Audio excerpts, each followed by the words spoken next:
Fikrət Əmirovun 2 ekspromtu, birinci eksprompt xalq mahnısının xalq mahnıları üzərində işlənmişdi.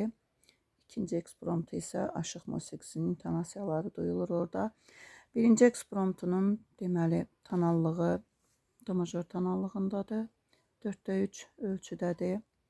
Burada monotematizm deməli duyulur bu əsərdə. Yəni bir mövzu üzərində bütün əsər boyu bir mövzu üzərində işlənibdir və həmin mövzu müxtəlif fakturalarla müxtəlif registrlərdə işlənib. Deməli, əsər 3 hissəlidir, sadə 3 hissəli formadadır. A, B, A formasında. A hissəsi, deməli, birinci frazasında yuxarı registrdə mövzu, yuxarı registrdə səslənibdir akordlarla və burada birinci cümlə bitir. İkinci cümləsi isə sekvensiya təşkil eləyir. Yəni burada sol səsindən başlayıbsa, burada fa səsindən bir pillə aşağı sekvensiya, həmin deməli mövzu burada sekvensiyalı vəziyyətdə tək notlarla işlənibdir. Segah ladı, belə deyim, segah ladının tonikası mi səsi müşayiət akordlarıdır. Burada artıq birinci cümlə bitir. Birinci cümlə 3 frazadan ibarətdir. İkinci cümlədə artıq temp dəyişir. Ümumiyyətlə bu əsərdə temp tez-tez dəyişir. Piyanoda daha hərəkətli ifa olunur. Piano başlayır, sonra səs getdikcə artır.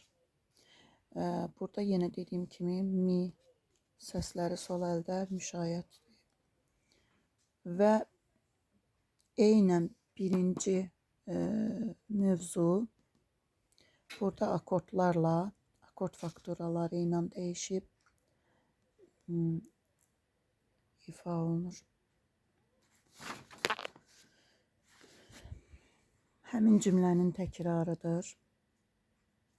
Yəni bu cümlənin təkrarı gedir burada. Burada yenə temp dəyişir. Daha hərəkətli, canlı.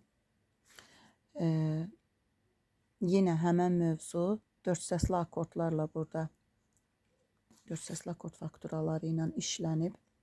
Sol əldə isə qırıq arpeggio kimi deməli sekstalı, kvintalı akordlarla, notlarla gedir. Burada həmin cümlənin demək olar ki təkrarıdır. Sadəcə fərq registrlərindədir. Bir oktava yuxarıda səslənibdir. Burada artıq pasaj keçir və burada A hissəsi tamamlanır. Buradan B hissəsi başlayır. Kulminasiyası da yenə do majorda başlayır. Fortissimo, yəni daha güclü ifa olunur. Burada 3 motiv, deməli 1, 2, 3. 3 motivdə sekvensiya yenə görünür. Do'dan, si bemoldan, la bemoldan. Yəni başlayan sekvensiyanı görürük. Və bu hissədə artıq deməli B'nin birinci cümləsi, yəni B hissəsinin birinci cümləsi burada aksentli akordlarla bitir. Həmən cümlə largo, yəni genişlənərək orta tersiyalı akordlar, sağ əldə orta tersiyalı akordlarla müşayiət gedir. Həmin cümlə genişlənərək ifa olunur. Fakturası tersiyalı akordlarla müşayiətdə dəyişərək və burada çarpazlaşma baş verir. Çünki sol əl yuxarı oktavada ifa olunur deyə eynən həmən vəziyyətdə ifa olunur və burada ikinci cümləsi bitir. Yenidən A mövzusuna gəlirik. A hissəsinə gəlirik. Yenə həmin mövzu təkrarlanır 2 dəfə. Burada yenə temp dəyişir. Crescendo, poca, accelerando daha belə sürətləndirərək, tədricən sürətləndirərək ifa olunur və bu cümlə deməli buradakı cümlə ilə yenə sekvensiya təşkil eləyir. Burada isə deməli 3 səsli akordlarla